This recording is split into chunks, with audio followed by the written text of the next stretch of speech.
할렐루야. 오늘은 하나님의 임재와 동행의 복을 누리기 위해서 우리가 하나님 앞에 가져야 될 믿음의 태도에 대해서 네 번째 말씀을 드리게 되었습니다. 1절에 우리가 이미 읽은 대로 하나님의 장막과 성산에 거할 자라고 하신 말씀은 우리가 앞으로 천국에 들어갈 것을 의미하는 것도 있지만은 이 땅에 사는 동안 하나님의 임재와 동행의 복을 누리기 위해서는 어떻게 해야 하는가 하는 것을 우리에게 가르친다고 말씀했습니다. 3시간 말씀을 드렸고 오늘은 네 번째 시간입니다. 세 가지를 말씀하고 있습니다. 첫째가 그 눈은 망령된 자를 멸시하며 라고 말씀합니다. 하나님의 임재와 동행의 복을 누리려고 하면 망령된 자를 멸시하는 마음을 가져야 한다는 뜻입니다. 여기 망령된 자라는 말은 하나님을 업신여기는 자, 또 하나님을 저버린 자, 또 나아가서는 하나님이 없다고 하는 불신자들, 무신론자들을 다 포함합니다. 이들을 일컬어서 성경은 망령된 자라고 말씀합니다. 시편 4절에도 악인은 그 모든 사상에 하나님이 없다라고 말합니다. 시편 14편 1절에도 어리석은 자는 그 마음에 이르기를 하나님이 없다라고 했습니다. 이 모두 망령된 자들에게 속합니다. 또 다른 한 부류는 형식적으로는 하나님을 믿는다고 하지만은 올바른 신앙에 들어가지 아니하는 자들도 여기에 넓은 의미로 포함을 시킬 수가 있습니다. 왜냐하면 하나님은 그 하나님을 믿는 그 이삭의 자녀 가운데 에서라는 사람이 있습니다. 이 에서는 장자의 명분을 팥죽 한 그릇에 팔았다고 말합니다. 그러면서 그를 망령된 자라고 표현을 하고 있습니다. 그는 하나님을 믿는다고 했고 또 믿는 부모 아래서 자라났지만은 하나님의 말씀을 바로 알지 못하고 올바른 신앙에 들어가지 못했기 때문에 장자의 명분을 팔아버리고 하나님으로부터 망령된 자라는 일컬음을 받게 되었습니다. 이것은 오늘로 말하면은 하나님을 믿는다고 하지만은 참된 복음 신앙에 들어가지 못한 자들을 말씀합니다. 에서가 팥죽 한 그릇에 팔아버린 장자의 명분은 오늘로 말하면은 예수를 믿고 하나님의 자녀가 되는 복을 말합니다. 요한복음 1장 12절에 그 이름을 믿는 자들에게는 하나님의 자녀가 되는 권세를 준다고 했는데 그 하나님의 자녀가 된다는 것은 곧 장자의 명분을 얻는다는 것입니다. 에서는 부모가 그들에게 가르쳐 준 이 신앙을 가치 없는 것으로 버리고 포기하고 팥죽 한 그릇에 이 장자의 명분을 팔아버렸다는 것은 오늘 예수 그리스도를 믿지 아니하고 믿음을 포기한 복음의 신앙을 버린 자들을 상징적으로 예표합니다. 이런 모든 자들은 다 망령된 자들입니다. 그래서 참된 신앙인은 하나님과 자기와의 바른 관계도 중시하지만은 하나님을 멸시하는 망령된 자들에 대해서 멸시하는 태도를 가져야 한다는 뜻입니다. 왜냐하면 그 망령된 자들을 하나님이 멸시하기 때문에 하나님을 믿는 성도들도 그들을 향하여 멸시하는 마음을 가져야 합니다. 오늘 세상 사람들은 사람을 무시하고 멸시하는 것은 뭐 배우지 못하고 가난하고 좀 무식하고 이런 사람들을 멸시하지요. 백도 없고 이런 사람들을 멸시하지만 하나님은 그런 사람들을 멸시하는 것이 아니고 하나님을 부인하고 참된 복음의 신앙을 저버린 사람, 형식적인 가라지 신앙을 가진 자들을 향해서 하나님은 멸시한다고 말씀했습니다. 그것은 예수님 당시에 바리새인과 서기관들을 향해서 예수님이 가졌던 태도를 통해서 알 수 있습니다. 예수님은 사랑의 주님입니다. 그런데 그 예수님의 입에서 독사의 자식들이라고 그들을 향해서 모멸찬 소리를 했습니다. 더 나아가서는 마귀의 자식이라고 일컬었습니다. 사랑이 많으신 예수님이 모든 죄인들을 다 품어주시고 그들에게 나오는 모든 죄인들을 다 용서해 주신 그 주님이 그들을 향해서는 독사의 자식과 마귀의 새끼라고 말씀했습니다. 참된 믿음에 들어가지 못한 자들에 대한, 망령된 자들에 대한 하나님의 태도를 보여주고 있습니다. 그렇기 때문에 오늘 우리가 하나님을 믿는 사람은 하나님과 같은 마음을 갖는 겁니다. 하나님이 망령된 자들을 멸시하기 때문에 우리 역시 그들을 향하여 멸시하는 마음을 가져야 합니다. 하나님을 멸시하고 무시하는 자들의 말을 들을 때 분노를 느껴야 하고 그들에 대해서 멸시하는 태도를 가져야 합니다. 하나님의 마음에 합하다고 하는 말은 하나님이 좋아하는 것을 좋아하고 하나님이 싫어하는 것을 싫어한다는 뜻입니다. 하나님이 다윗을 향해서 내 마음에 합한 자라고 하신 말씀은 하나님이 좋아하는 것을 다윗이 좋아하고 하나님이 싫어하는 것을 다윗이 싫어했다는 뜻입니다. 아모스 3장 3절에 있는 말씀대로 하나님과 의합한 사람, 하나님과 뜻이 일치된 사람을 말씀합니다. 우리가 이렇게 될 때에 하나님을 더 가까이 하게 되고 하나님을 더 사랑할 수 있게 됩니다. 망령된 자를 멸시하는 것은 그 사람을 미워하기 위한 것이 아닙니다. 우리는 그것을 통해서 진리이신 하나님께 더 가까이 나아가게 되고 하나님을 더 사랑하기 위해서입니다.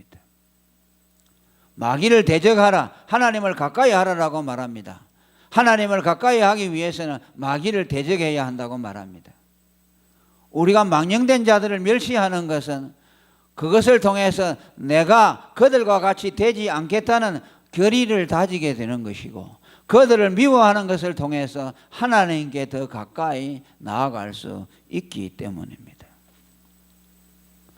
시편 97편 10절에도 여호와를 사랑하는 너희여 악을 미워하라고 말합니다. 잠언 8장 13절에도 여호와를 경외하는 것은 악을 미워하는 것이라고 말합니다. 하나님을 사랑하고 가까이 하기 위해서는 우리는 악을 미워해야 되고 하나님을 모욕하고 멸시하는 자들에 대해서 하나님의 마음을 가지고 그들을 멸시할 줄 알아야 한다는 것입니다. 이것은 뭐 그들과 상관하지 말고 그들을 사랑하지도 말라는 그런 뜻은 아닙니다. 그런 자들도 우리는 사랑을 해야 합니다. 그들에게도 복음을 주어서 회개할 수 있도록 만들어줘야 됩니다. 그러나 우리 마음속에는 거기에 대한 정오심이 있어야 합니다. 그들을 사랑하고 용서하지만은 그들을 미워하는 마음을 가져야 나도 그들과 같이 오염되지 않을 수가 있어요. 하나님께 가까이 나아갈 수 있다는 뜻입니다. 이런 자들에게 하나님은 그의 임재와 동행의 복을 누리게 해준다는 말입니다. 다시 말하면 하나님과 같은 마음을 품을 때 하나님이 그와 동행하는 것은 당연한 이치라고 말할 수 있습니다. 두 번째는 여호와를 두려워하는 자를 존대하라고 말합니다. 이런 자들이 하나님의 임재와 동행의 복을 받게 해준다고 말씀합니다. 여호와를 두려워한다는 말은 무슨 말입니까? 그저 단순히 하나님에게 대한 공포심을 가진다, 하나님에 대한 두려움을 가진다는 뜻이 아닙니다. 구약에서 하나님을 두려워한다는 것은 하나님을 경외한다는 것이기도 하고, 신약에 와서는 예수 그리스도를 믿는 것을 말씀합니다. 여호와를 두려워한다는 말을 무조건적으로 공포심으로 이해해서는 안 됩니다. 예를 든다면 자식이 아버지에 대해서 가지고 있는 마음의 태도와 비슷하다고 할 수 있습니다. 자식에게 아버지는 두려운 존재지요. 그러면서도 사랑의 존재입니다. 두 가지의 마음을 아버지에게 가지고 있듯이 우리는 하나님에 대해서도 그분에 대한 경외심과 사랑의 마음을 가진다는 뜻입니다. 우리가 이것을 잘못 이해하면 마르틴 루터가 종교개혁을 일으키기 전에 하나님을 두려워하고 하나님의 심판에 대해서 벌벌 떨었던 것과 같은 그런 것을 떠올려서는 안 됩니다. 하나님이 나를 벌 주실까 봐서 벌벌 떠는 것, 이것은 하나님에 대한 올바른 신앙이 아닙니다. 신약에 와서 우리에게 믿음의 실체를 하나님이 분명히 보여주셨습니다.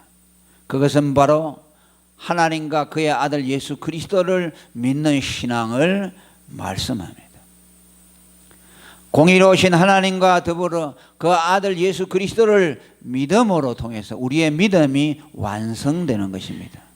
공의로우신 하나님 앞에 하나님을 향해서는 두려운 마음을 가지고 또 그 아들 그리스도 안에서 한없는 하나님의 자비와 사랑을 깨달는 것입니다. 그래서 요한복음 14장 1절에 너희는 마음에 근심하지 말라, 하나님을 믿으니 또 나를 믿으라고 말씀합니다. 하나님께서 우리의 모든 염려를 다 맡아 주신다는 뜻입니다. 베드로전서 1장 21절에도 하나님을 그리스도로 말미암아 믿는 자를 신앙의 올바른 요소로 우리에게 말씀합니다. 오늘로 말하면 복음신앙을 뜻합니다. 할렐루야. 복음신앙. 그러니까 여호와를 두려워하는 자를 존대한다는 말은 하나님 아버지와 예수 그리스도를 믿는 복음의 신앙인들을 존대한다는 뜻입니다. 복음의 바른 도리를 가지고 있는 사람, 신앙의 올바른 가르침을 주는 자들, 그들에 대해서 존경하는 마음을 가져야 한다는 뜻입니다. 그렇게 할 때에 하나님을 더 가까이 하게 되고 하나님을 더 사랑하게 됩니다. 우리가 율법주의적인 신앙인들과 교제하게 되면 나도 그 사람들과 같이 되어버립니다.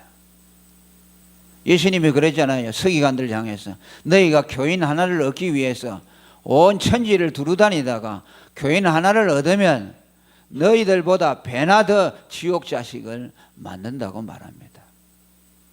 누구를 만나느냐 하는 것이 중요하죠. 어떤 신앙을 우리에게 가르쳐주고 어떤 신앙을 가진 사람들과 내가 교류하느냐 하는 것은 참으로 중요합니다. 우리가 하나님을 가까이 하게 되고 하나님을 더 사랑할 수 있도록 만들어주는 사람은 어떤 사람이냐? 하나님과 예수 그리스도를 믿는 복음 신앙을 가진 사람들입니다.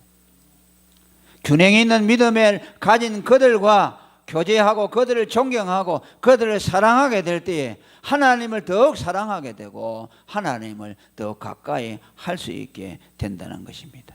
이런 자들이 하나님의 임재와 동행의 복을 누린다는 것은 당연하게 여겨지는 것입니다.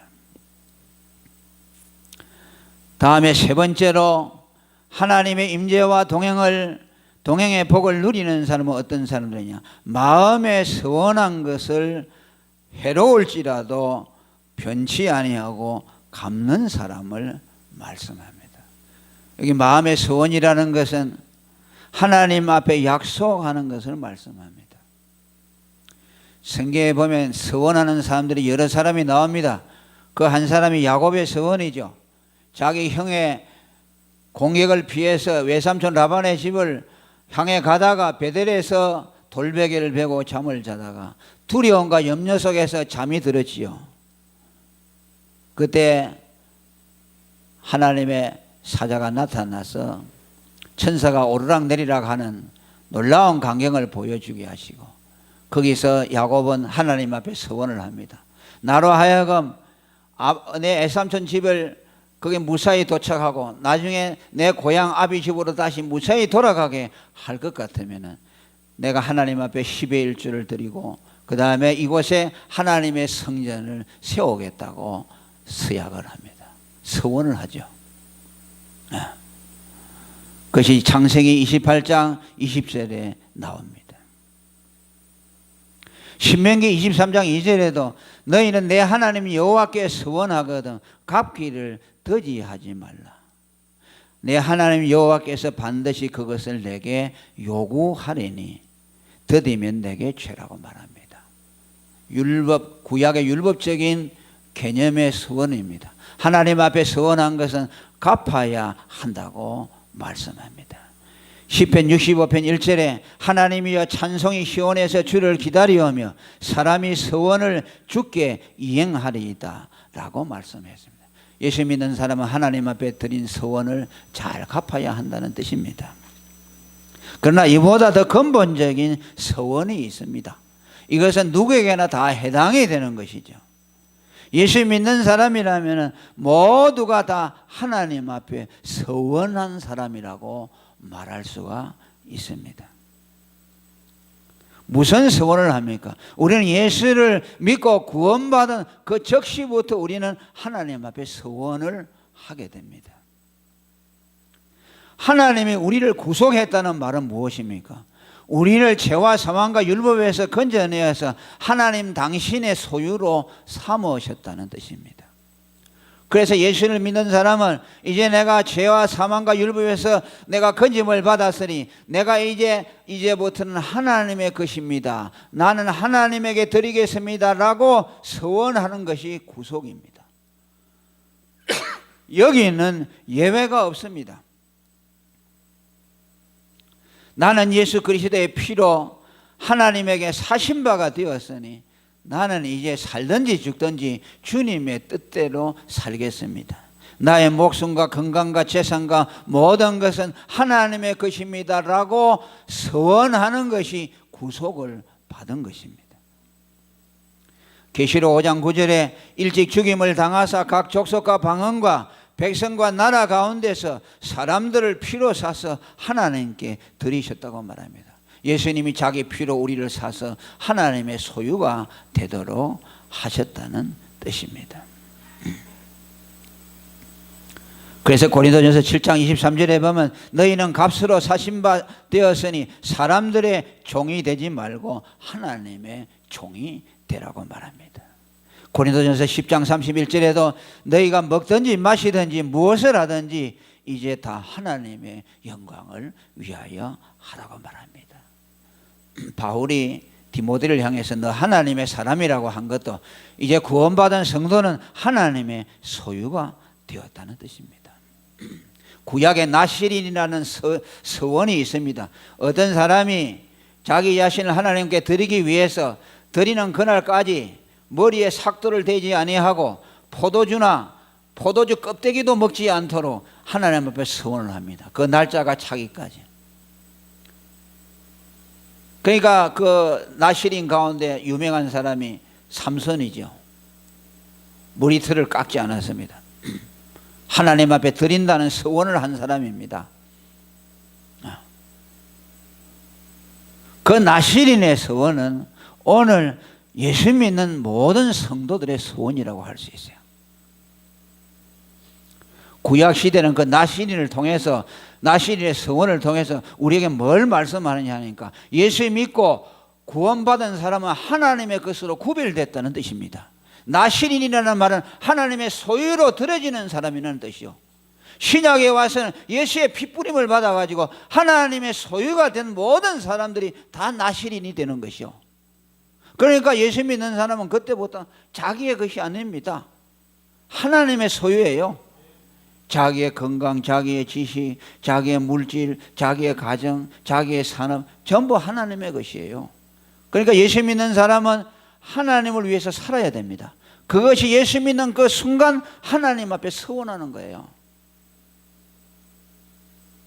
그러니까 오늘 서원한 것을 들이갚다 말라는 말은 부분적으로 본다면은 나실인이나 또 야곱이나 성경에 나오는 여러 사람들의 모델이 있지만은 그것에 또 해당이 되지요. 어떤 사람이 어려울 때에 하나님이 이 문제를 해결하면 내가 이렇게 하겠습니다. 약속한 거 있잖아요. 그럼 그걸 갚아야 되죠. 그러나 그것은 협의적인 좁은 의미의 서원이고 넓은 의미의 서원은 예수 믿는 모든 사람이 하나님 앞에 구원받으면서 서원을 하는 것입니다. 그래서 이 서원을 갚는 사람, 하나님 앞에 자신을 산 제물로 드리는 그 사람에게 하나님이 임재와 동행의 복을 누린다고 말씀합니다. 당연한 기결이죠. 그러니까 오늘 우리가 15장을 통해서 4시간 하나님의 임재와 동행의 복을 받는 사람이 어떤 사람이냐 쭉 우리가 4시간을 살펴보았습니다만 이것은 어떤 특별한 사람에게 해당되는 것이 아니고 예수 믿고 구원받아서 하나님의 은혜를 받은 사람들에게 주어지는 믿음의 신앙의 태도를 우리에게 말씀하고 있습니다. 그래서 오늘 우리는 하나님 앞에 구원받아서 하나님과 화목하여 하나님과 원수되었던 자리에서 화목한 자리로 돌아왔을 뿐만 아니라 이제 하나님은 임마누엘에 되셔서 우리와 함께 하시면서 당신의 임재와 동행을 보여주시겠다고 약속하셨습니다. 이것이 우리 인간이 누릴 수 있는 최고의 복이라는 것을 첫 시간에 말씀드렸습니다. 4시간 동안 살핀 이 말씀을 잘 우리가 믿음으로 순종해서 이 복을 누리는 저희 모두가 되기를 축원합니다. 통성으로 기도하겠습니다. 하나님 아버지 성령으로 함께하시고 오늘도 우리 가운데 하나님의 능력과 역사를